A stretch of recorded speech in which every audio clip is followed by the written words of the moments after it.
6 Things You May Not Know About the Golden Gate Bridge. As San Francisco's Golden Gate Bridge celebrates its birthday, explore 6 surprising facts about this modern marvel of engineering. Press cars going across the about-to-be-opened new Golden Gate Bridge. In May 1937, credit, Underwood Archives, the military wanted the Golden Gate Bridge to be painted in stripes. The U.S. War Department initially objected to the construction of the Golden Gate Bridge because it feared that Navy ships could be trapped in San Francisco Bay if the span was bombed or collapsed. The military eventually gave its approval, but it wanted the bridge to be covered in garish stripes. The Navy, concerned about visibility for passing ships in foggy conditions, pressed for black and yellow stripes to be painted on the Golden Gate Bridge. The Army Air Corps pushed for a more festive, if not less gaudy, candy cane combination of red and white stripes to make the bridge more noticeable from the air. The Golden Gate Bridge's signature color was not intended to be permanent.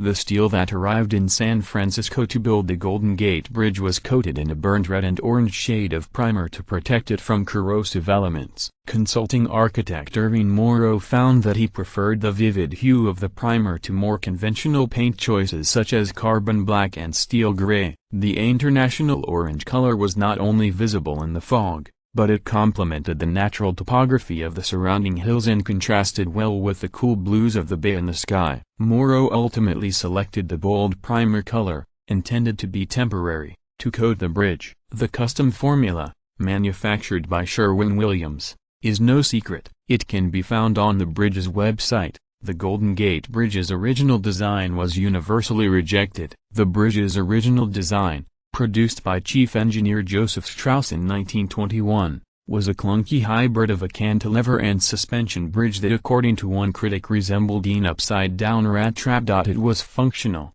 but far from elegant. Strauss agreed to scrap the design, and he later brought rival engineers onto the project to produce a more graceful suspension bridge design. The Golden Gate Bridge is the top suicide location in the world. In August 1937, 3 months after the Golden Gate Bridge opened, H.B. Wobber strolled the span alongside a tourist he had just met on a bus. Wobber suddenly turned to his companion and said, "Oh, this is where I get off. I'm going to jump." Despite the tourist's attempt to stop him, Wobber threw himself over the side. 4 seconds later he hit the surface of San Francisco Bay at 75 miles per hour and became the first of more than 1,500 people to commit suicide by jumping from the Golden Gate Bridge. That's an average of 1 person less than every 3 weeks. More than 30 bridge jumpers actually survived their attempts at self-annihilation. There are 11 crisis counseling telephones on the bridge that connect to trained suicide prevention counselors,